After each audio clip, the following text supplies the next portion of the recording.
नमस्कार, मैं doctor Nidhi Gupta, consultant sports medicine and women health.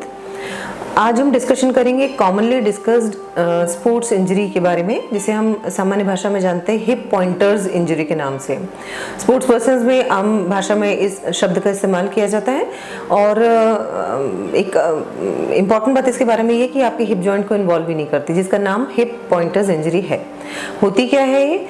सामान्य तौर पर कॉन्टैक्ट खिलाड़ियों में पाई जाती है, जैसे कि फुटबॉल या हॉकी के खिलाड़ी जिनके आपस में टकरा जाने की या किसी भी प्रकार से इंजर्ड होने के चांसेस होते हैं, उनमें ये कॉमनली देखी जाती है। एक तरीके की सॉफ्ट टिश्यू इंजरी है जो आपके हिप बोन को बनाने वाली जो ऊपरी बोन होती है, आइलियक बोन हम इसे कहते हैं, उसके ऊपर का स्किन के नीचे हुआ, जिसे हम नील कहते हैं सामान्य भाषा में, ब्रूइज। कोई चोट लगती है और बॉडी में कोई भी हिस्सा जैसे छोटा सा थोड़ा सा नीला हो जाता है, क्योंकि उसके नीचे एक ब्लड कलेक्शन हो जाता है और एक लॉन्ग सा निशान जनरली बन जाता है ब्लूइश कलर का, रेडिश ब्लूइश कलर का। That is called as hip pointers injury. कैसे पहचानेंगे हम कि आइलियक रेस्ट कहाँ है? अगर आप अपने दोनों हाथों को ऐसे करके अपने कमर पर रखते हैं और नीचे की ओर स्लाइड करते हैं, तो जो पहली बोन आप बड़ी सी ऐसे फील करते हैं, दैट इज आइलियक बोन। उसके स्किन के जस्ट ऊपर ये चोट जनरली होती है।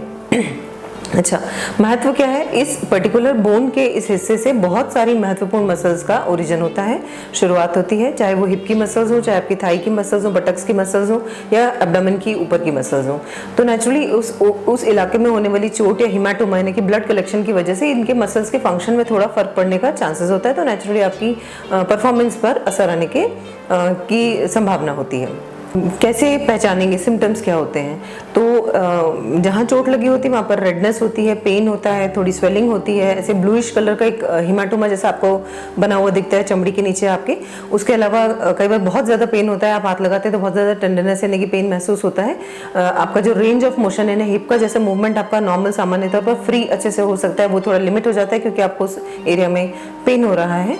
डायग्नोसिस कैसे होती है? जनरली आपके क्लिनिशियंस इसे सिर्फ क्लिनिकल एग्जामिनेशन के द्वारा डायग्नोज कर सकते हैं, पर ये जानना जरूरी है कि कोई और एसोसिएटेड इंजरी जिसमें कोई मसल की ज्यादा इंजरी या किसी बोन का कोई फ्रैक्चर या कोई परेशानी तो नहीं साथ में डेवलप्ड है। तो many a times a good quality x-ray and sometimes MRI is requested for the same. Treatment कैसे करेंगे या हम करेंगे ऐसी स्थिति में? तो एक प्रिंसिपल आपने सीखा हुआ जिसे हम पोलिस प्रिंसिपल या प्राइस प्रिंसिपल के नाम से जानते हैं। इसका अलग एक वीडियो अवेलेबल है। तो आप जो इंजर्ड एरिया है वहाँ पर आइसिंग करेंगे, उसे रेस्ट देंगे का मतलब है फुल रेंज ऑफ एक्टिविटीज जो आप कर रहे थे वो आप नहीं करेंगे, ताकि वहाँ पर और ज़्यादा स्ट्रेन ना पड़े। प्रोटेक्ट करेंगे। प्रोटेक्ट करने के लिए आप पैडिंग का इस्तेमाल कर सकते हैं, जिसमें कोई भी नई चोट उसको लगने की संभावना ना हो। उसके अलावा ज़रूरत पड़ने पर एंटी इन्फ्लेमेटरी मेडिकेशंस आपका डॉक्टर आपको प्रिस्क्राइब करेंगे, वो आपको लेना होगा।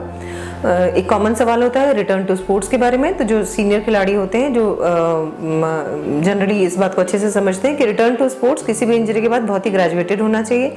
डिपेंड नेचुरली करेगा कितनी चोट लगी है। अगर थोड़ा सा नील है, थोड़ी सी चोट है, तो नेचुरली आप 1-2 दिन के बाद में आप गेम में रिटर्न कर सकते हैं। पर अगर वो ज़्यादा है तो आपको थोड़ा वक्त लग सकता है जब तक वो इंजरी हील हो, वहाँ का हिमाटोमा सूख जाए या ठीक हो जाए।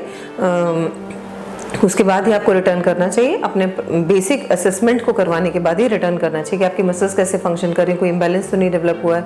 अगर हुआ है तो इम्बैलेंस को पहले करेक्ट करके फिर आपको अपना रिटर्न करना चाहिए। क्या किसी सर्जरी की आवश्यकता पड़ती है? तो सामान्य तौर पर नो। अगर ये सिर्फ हिमाटोमा है तो अधिकतम जो आपको जरूरत पड़ सकती है वो हिमाटोमा ड्रेनेज की हो सकती है, वह भी मैक्सिमम केसेस में जरूरत नहीं पड़ती। It's not a very serious injury, but yes any injury to a sports person is to be considered seriously. तो उसका इवेल्युएशन, एग्जामिनेशन ज़रूरी है। Thank you.